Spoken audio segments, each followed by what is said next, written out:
el tema del diseño acústico interior, básicamente al nivel de alcance que a nosotros nos interesa, es bajar el tiempo de reverberación.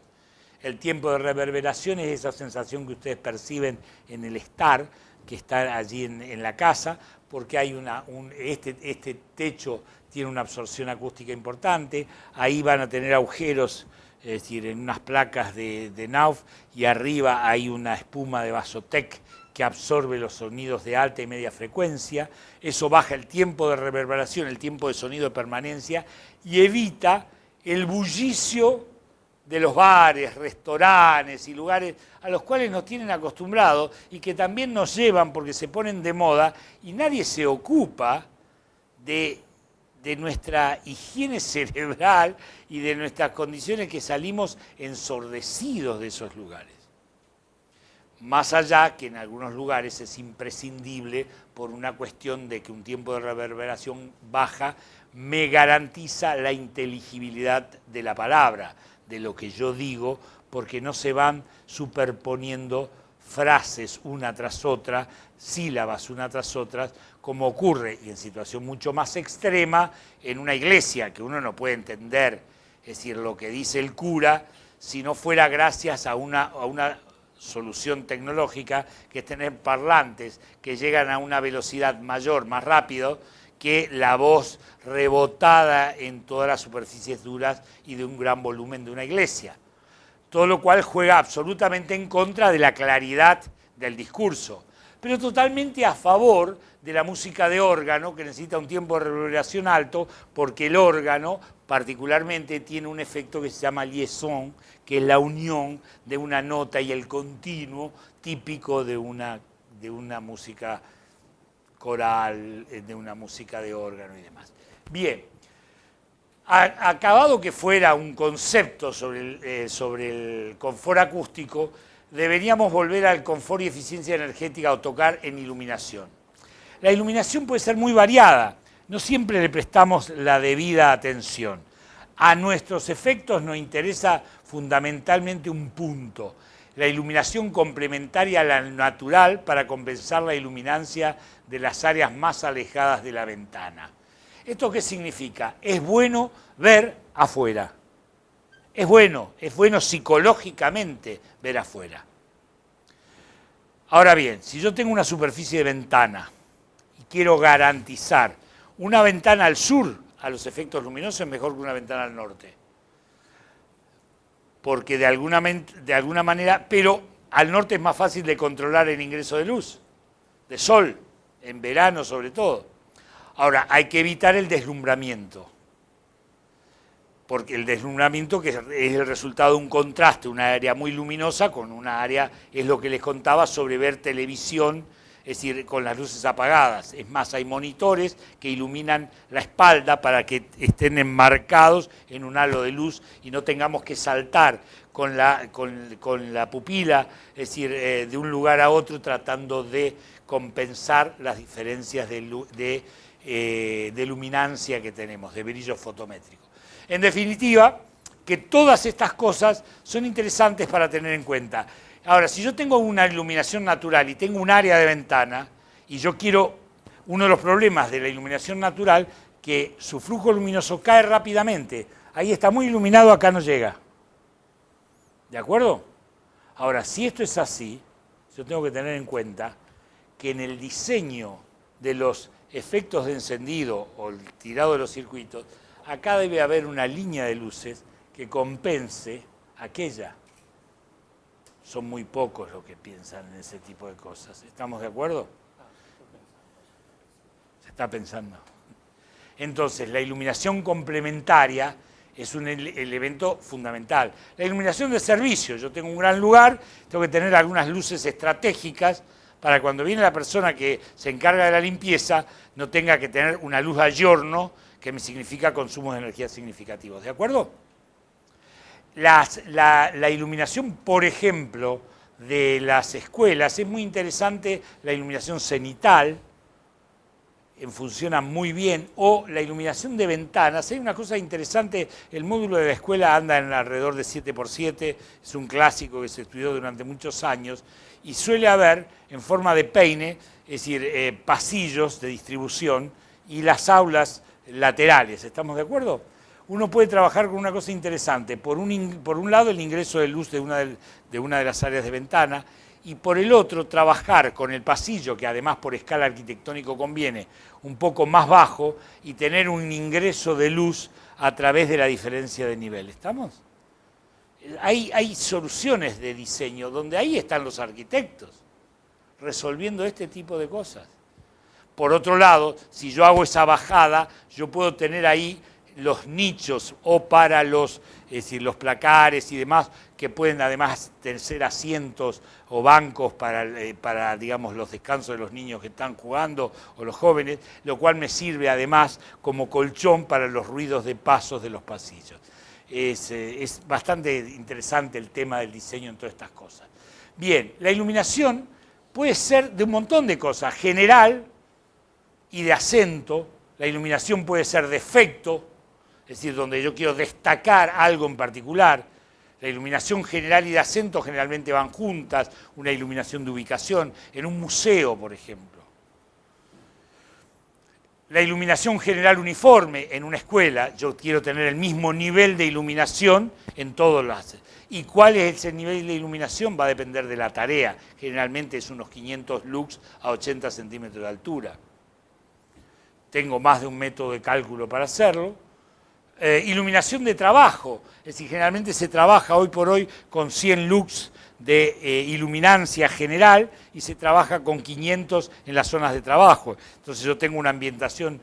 Si la iluminación, el nivel adecuado, que eso es la iluminancia que se necesita para trabajar, si yo trabajo con los años vamos perdiendo capacidad de visión, además si trabajamos con tareas poco contrastadas o oscuras necesitamos mayor nivel de iluminación y todo este tipo de cosas. La temperatura-color, que es asociada a la temperatura del cuerpo negro, no es lo mismo trabajar con una lámpara incandescente de 2700 Kelvin, que así se la considera una lámpara que es de espectro continuo, pero amarillo-rojiza, que con una lámpara dicroica que como tira parte del infrarrojo hacia afuera y el rojo, es decir, tiene 3000 Kelvin, no es lo mismo una lámpara de 4000 Kelvin o una lámpara a luz de día muy azulada de 6500 Kelvin.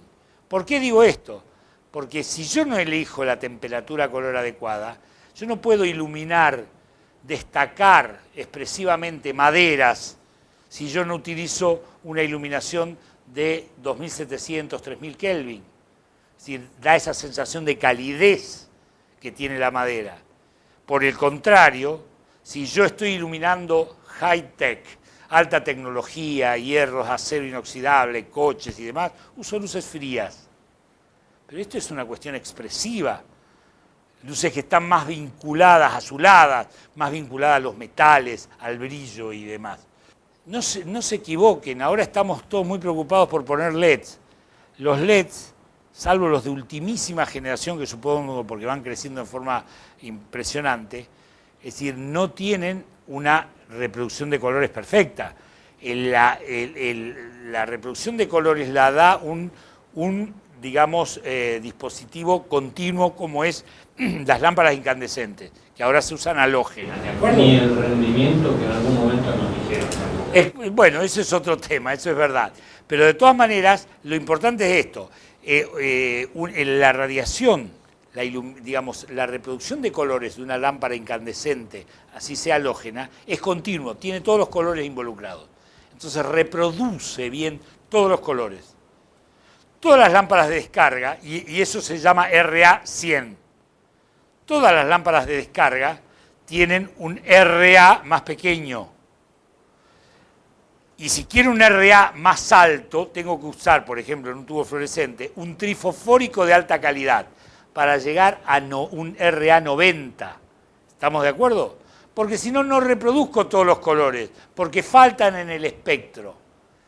Eso es así que cuando empezaron los primeros tubos fluorescentes, que tenían es decir, una franja de ultravioleta notable, las mujeres mayores iban y se pintaban si no se veían bien, y cuando salían a la calle uno creía que se había encontrado con alguien que obviamente no había visto cómo se había pintarrajeado. Es decir, en una cocina, en un baño, si puedo trabajar con lámparas de filamento halógenas, es mejor, o altísima calidad en lámparas de descarga.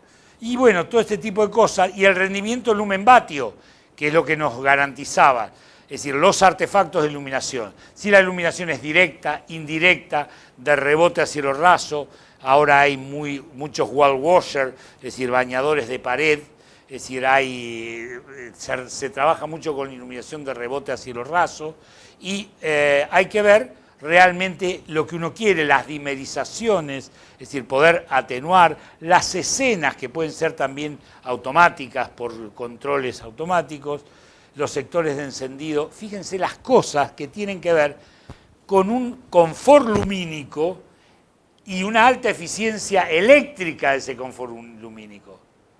Es increíble, yo tengo una inversión un poco mayor, pongo más circuitos, más cosas, pero tengo más especificidad de uso y menos despilfarro energético. ¿Estamos de acuerdo?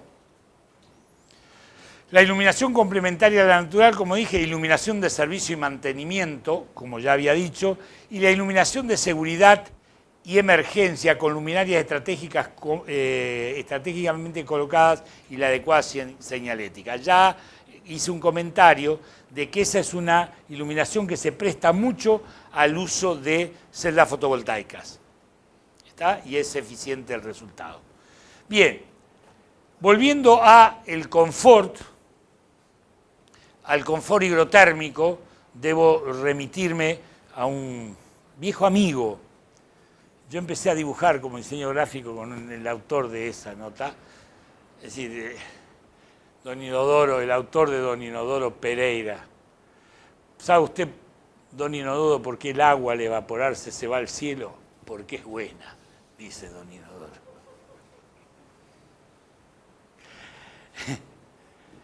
El negro Fontana Rosa. Las variables hidrotérmicas, señores, ¿se acuerdan? La presión de vapor interior, medida en kilopascales, todo esto lo tienen en el librito, ¿eh? Todo esto me estudian en el verano, que les tomo. A cada valor de temperatura le corresponde una presión de vapor de saturación. Tienen tablas, tienen diagramas ciclométricos, todos son equivalentes, ¿estamos de acuerdo? Para 101.3 hectopascales, kilopascales, que es la unidad que se usa en las normas IRAN y es para presión atmosférica a nivel del mar, ¿de acuerdo? La humedad relativa es nada más que como a cada temperatura le corresponde una presión de vapor de saturación y yo puedo tener una presión de vapor interior menor a la presión de vapor de saturación que ese aire a esa temperatura puede tener, esta diferencia, la relación entre la presión de vapor interior y la presión de vapor de saturación a esta temperatura es la humedad relativa, ¿de acuerdo? Multiplicada por 100, ¿de acuerdo? Ahora bien, ¿qué es lo que pasa? Yo tengo una humedad relativa baja porque la presión de vapor interior es relativamente baja y tengo una temperatura del aire alta. Entonces voy a tener una humedad relativa baja. Ahora yo empiezo a agregar, hierven cosas, hay una ducha y demás y empiezo a aumentar la presión de vapor. Disminuye la humedad relativa. ¿Estamos de acuerdo? Perdón, aumenta la humedad relativa también cuando aumenta, hasta que llega a un punto que la humedad relativa se hace el 100%. Es igual a la presión de vapor de saturación, con lo cual empieza a producirse una bruma como de condensación del agua. ¿Está claro esto? Bien. En contrario sensu, si yo lo que tengo es una situación de este tipo, es decir, una humedad relativa baja, porque la temperatura es alta, y ahora empieza a descender la temperatura, la humedad relativa también crece, porque a cada temperatura le corresponde una presión cada vez menor, hasta que llega un momento en que esta temperatura a esta presión de vapor interior se transforma en temperatura de rocío, y ahí condensa. Es lo que pasa en el invierno, cuando las superficies están frías, porque no están debidamente aisladas y pierden mucho calor, están frías, y la humedad ambiente, que es natural, es decir, y que no produce condensación a esa temperatura, es lo suficientemente grande como para que a esta temperatura baja se produzca condensación. Si se produce condensación o microcondensación, que va a aparecer casi siempre en los zócalos y en los ángulos, se produce el desarrollo de colonias de mohos. Aspergillus, en general, si quieren conocer la especie del que les va a comer los pulmones, es decir, bueno, nada, o les va a producir asma o los va a torturar de alguna manera, el más dominante es el Aspergillus. Bueno, esa es un poco la historia. Aquí está por qué la temperatura de rocío y todo ese tipo de cosas, y las condiciones higrotérmicas en un diagrama psicométrico para 101.3 kilopascales. Es decir, esto también está, aunque con otras, esto está simplificado, pero esto está en el librito ese que le hemos preparado en su momento. Esto es curva de saturación, esto es lo que están las variables que mencionábamos recién, todas juntas. Temperatura de bulbo seco, temperatura de bulbo húmedo, 100% de humedad relativa, etcétera, etcétera. Esto indica que, cómo se trabaja esto es muy simple. Yo veo acá y ¿qué tengo? Una temperatura de ¿cuánto? 45 grados. ¿Qué presión de vapor hay? 1 kilopascal. Muy bien. Es decir, 1 kilopascal. ¿Qué humedad relativa tengo? 10%. 10%. Ahora, yo tengo la misma temperatura, pero aumento la presión de vapor. La humedad relativa, la temperatura del bulbo seco es la misma. La presión de vapor aumentó. ¿A cuánto? ¿Y cuál es la humedad relativa? 10, 20, 30%. Es bastante simple. Ahora bien, yo tengo uno de presión de vapor, kilopascales, y voy bajando la temperatura a 10 grados, esto se convierte en el 80% de la humedad relativa para 10 grados. ¿Se entiende cómo funciona este aparatito? Lo tienen ahí indicado en el cuadernillo, con flechas y demás.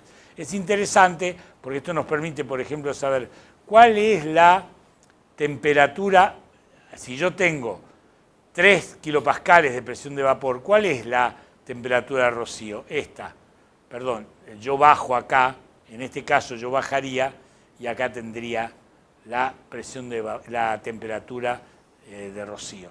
Bueno, esta es la temperatura de bulbo húmedo y demás. No voy a entrar muchos en detalle porque lo tienen resuelto allí. Simplemente me parecía importante mostrarles este diagrama. Y nada, hablamos de confort higrotérmico y aquí tenemos una serie de elementos que aportan energía. Una de las cosas que tenemos nosotros es la actividad, las personas, el sexo, es decir, la actividad física, toda una serie de cuestiones que hacen que uno produzca una cantidad de energía en exceso, que uno sabe que el rango de temperatura del orden de los 37 grados, que es la temperatura corporal, debe mantenerse más o menos estable y no tiene un rango muy grande. Los seres humanos nos morimos fácilmente con temperaturas muy altas y muy bajas sin que el rango sea muy grande, ¿eh? Estamos al horno, tenemos esto se llama latitud también en algunos términos, pero en definitiva es la capacidad de sobrevida es muy estrecha y la de confort tampoco es demasiado grande. Entonces, cuando producimos mucha energía, es decir, tenemos que disiparla. La disipamos en función a las condiciones externas. Es decir, la disipamos por convección, por conducción, por radiación y, entre otras cosas, es decir, por evapotranspiración. Ahora, evapotranspiración, ¿qué significa?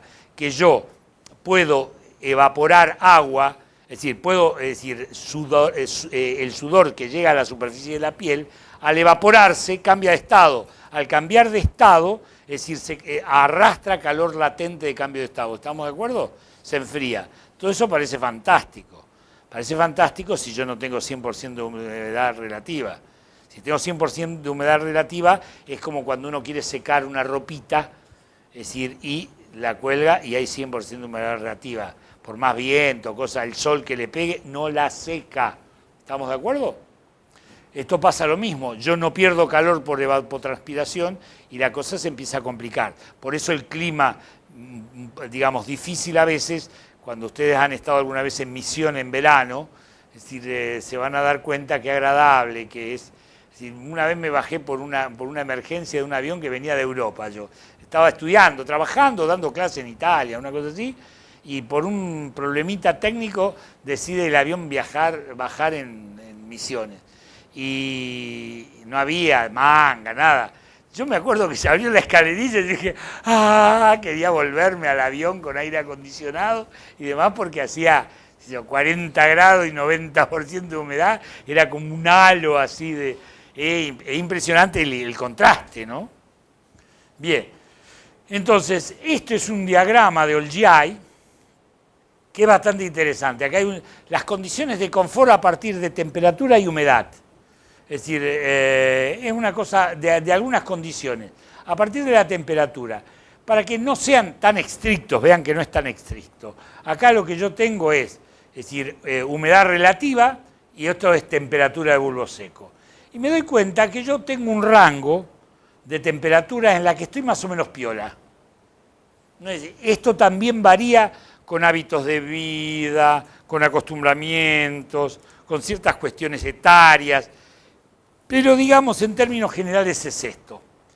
Acá hay un confort ideal, confort práctico, que podríamos llamarlo acá ideal, fuera del cual hay una serie de cosas que vamos a ver un poco más detalladamente y más lindo, que es lo siguiente. Esta es la zona de confort deseable.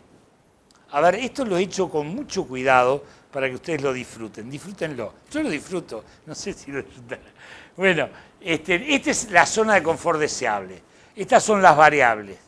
Acá conviene que haya sol, acá conviene que haya sombra. Fíjense ustedes, esto que hay acá es un valor que se estudió estadísticamente, se usa mucho el voto predictivo para este tipo de cosas, cálculos estadísticos para ver si uno se siente bien, si uno se siente mal, y se hacen estadísticas de ese tipo, porque no todos somos iguales, pero acá, supongamos, un clo viene de cloth, viene de ropa, viene de clothes, y ese tipo de cosas, es una unidad donde dice, bueno, yo tengo un clo, significa que tengo una ropa ligera, una camisita, un pantalón, una cosa así. Y tiene un valor en resistencia térmica eso también, que no viene a cuento. Es decir, unidad de vestimenta necesaria. 2 clo significa necesito un suéter, abrigarme un poquito más. 3, 4, 4,5 clo, ropa de máximo abrigo, ropa para estar en la Antártida, ¿estamos de acuerdo? Cuando yo tengo acá menos 5, menos 10 grados, ropa casi técnica, ¿estamos de acuerdo? Bien. Esto indica que a partir de esto yo tengo una ropa ligera de por lo menos un clo. Ahora bien, ¿es posible ampliar esta zona de confort? Yo estoy restringido, tengo que estar entre 20 y 25 grados y entre 30 y 80% de humedad relativa. Si no estoy así, estoy inconfortable. ¿Qué puedo hacer? Lo que puedo hacer es esto. Por ejemplo, si la temperatura es alta, pero el clima es más seco, yo lo que amplío con distintos niveles de incorporación de humedad al aire. ¿Estamos de acuerdo? ¿Se entiende lo que digo? Si yo incorporo humedad al aire, yo creo que comenté que en algunos países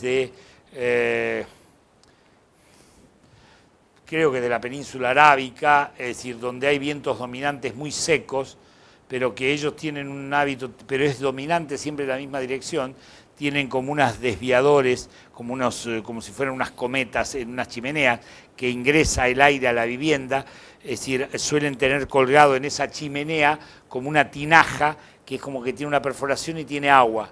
Eso humedece un paño cribado que está debajo, lo mantiene húmedo, y el aire caliente y seco que entra, al humectarse, se enfría y produce una corriente de aire fresca y humectada.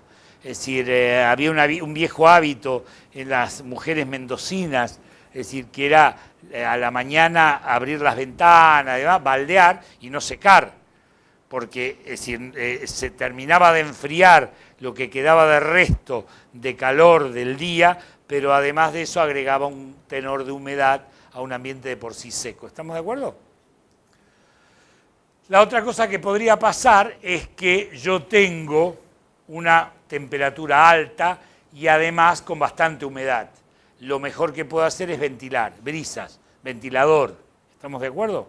Un ventilador mejora las condiciones. ¿Entienden hacia dónde voy? Sin grandes inversiones, estoy ampliando las condiciones de confort natural con pocos recursos.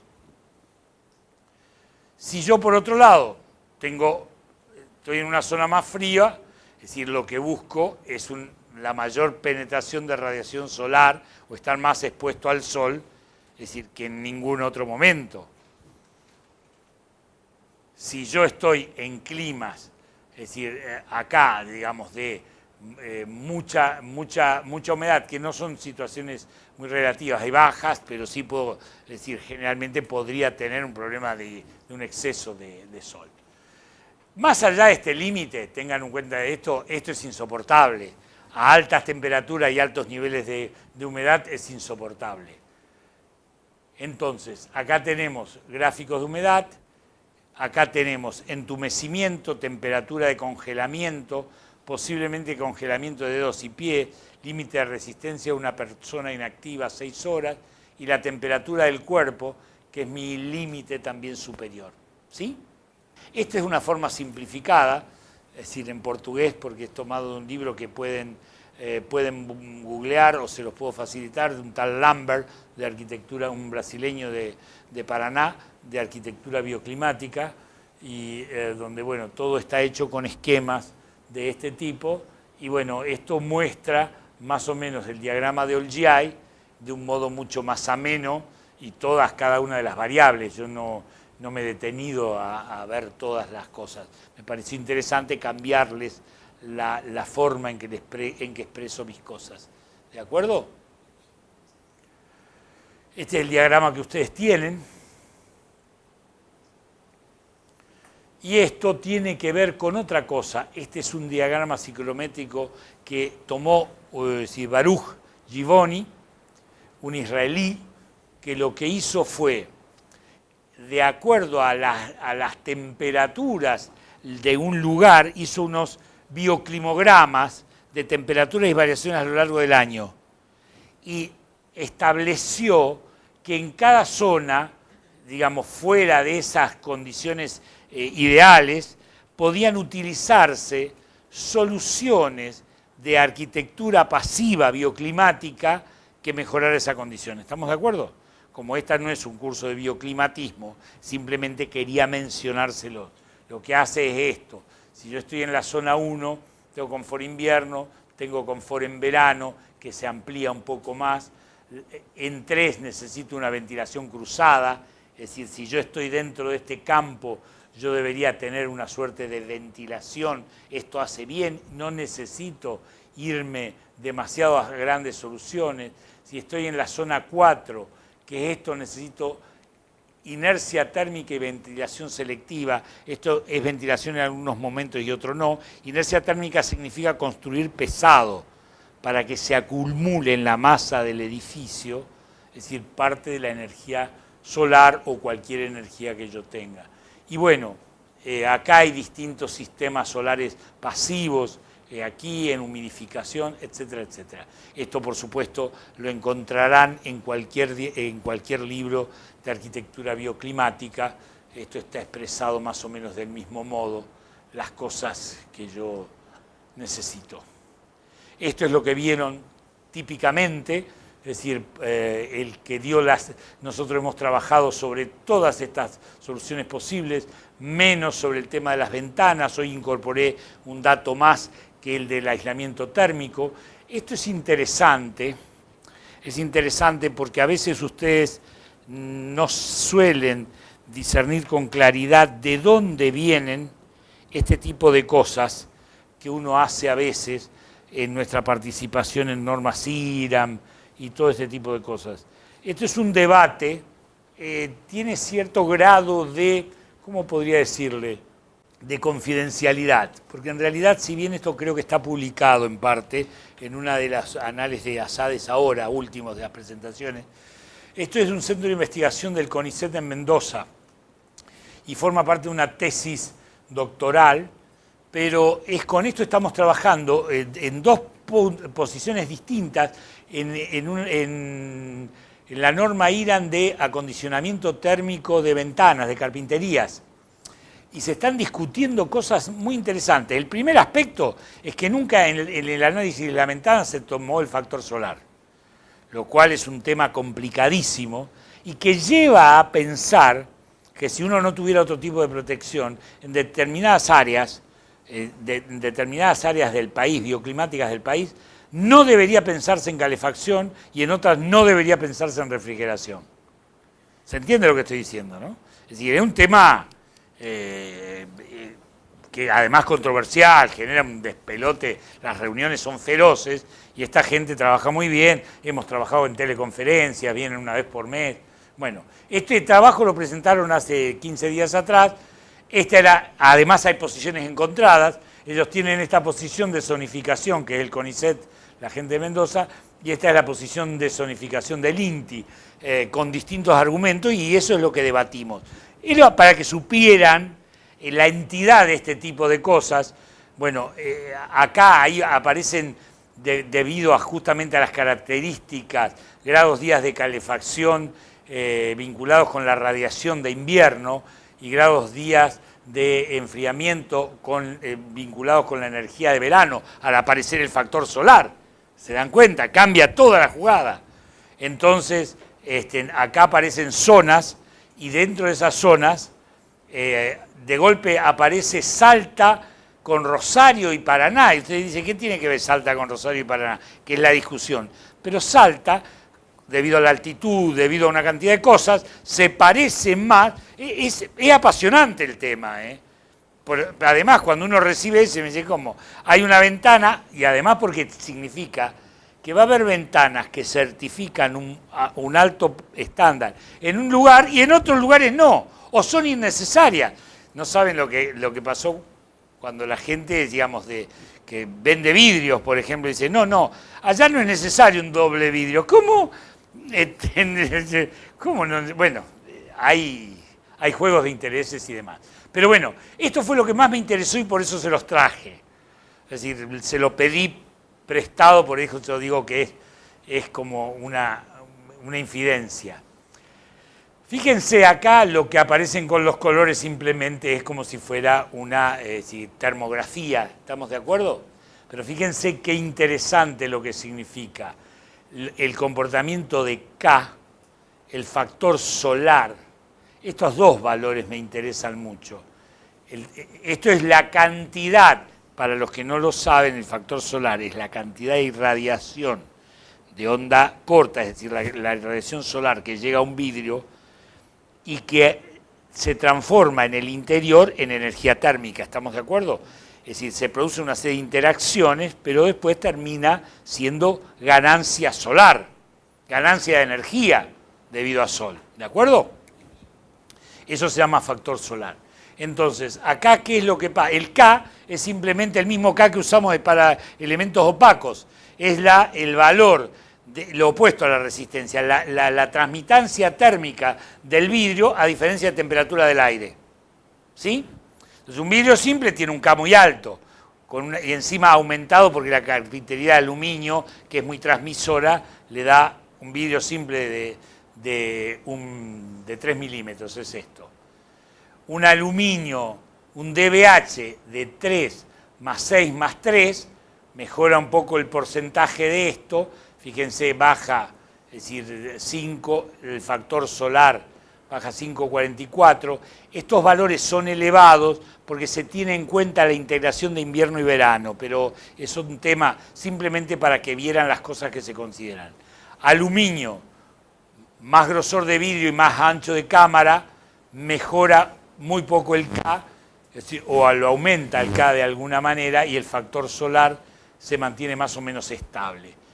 Esto es aluminio con ruptor de puente térmico, 4,12 más 4, y mejora considerablemente la transmitancia y el factor solar disminuye un poco.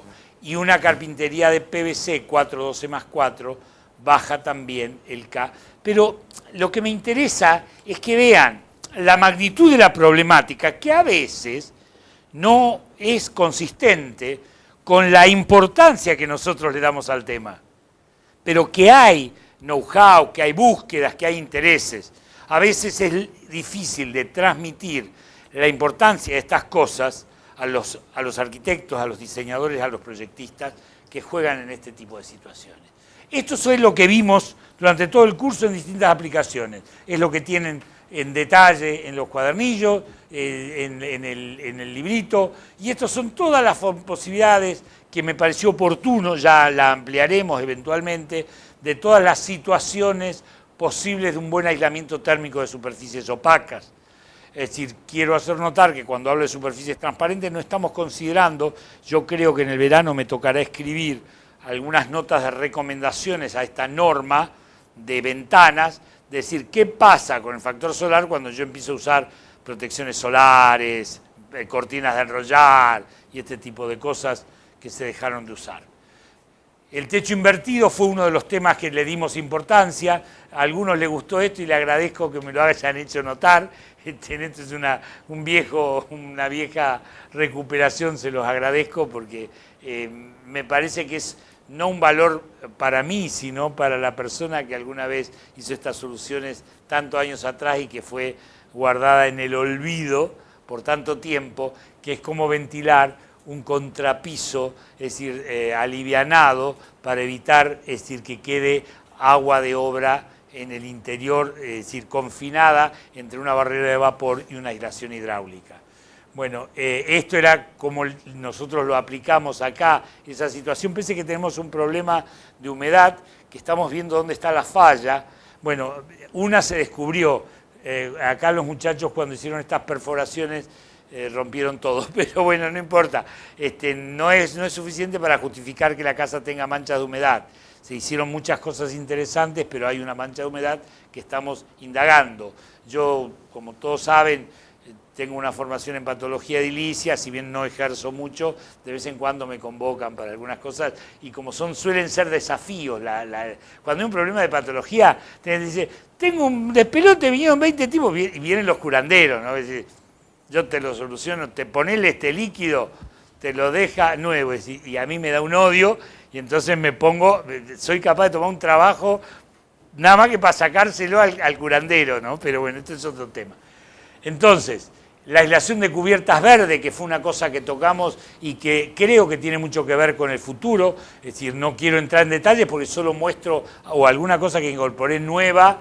Me llamó mucho la atención en Alemania, la variedad de especies, están todas, es decir, hay mucho colorido y demás. Estuve, no hace varios años ahora, pero vi mucho colorido en este tipo de cosas.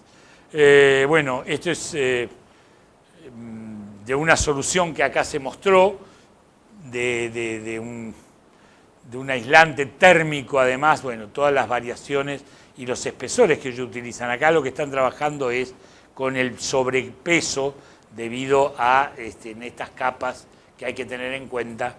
Y bueno, algunas de las cosas, a mí me llamó la atención toda esta historia, ¿no? Estas arboledas que generalmente el problema es el arraigo y que no se lo lleve el viento, no la proximidad generalmente están anclados mecánicamente. Bueno, y nada, acá es una solución muy simple que vimos la otra vez. Vienen con unos panes ya y tienen estos elementos que aíslan térmicamente y después tienen estas terrazas verdes. De los sistemas hablamos de estos, que los vamos a ver un poquito más en otro tema, los colectores solares y demás.